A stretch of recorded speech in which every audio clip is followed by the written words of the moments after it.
Hi, this is Thomas with Cozy Grammar, speaking to you from my cozy writing yurt.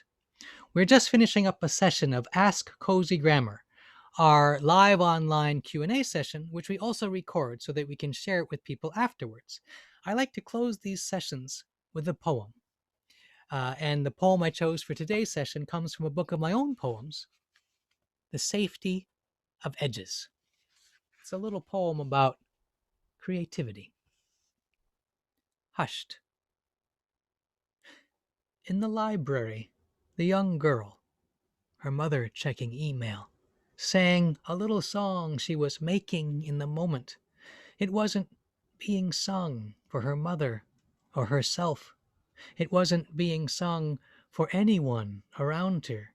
It was only being sung for the sake of being sung, her heart and mouth moving in the movement of the song.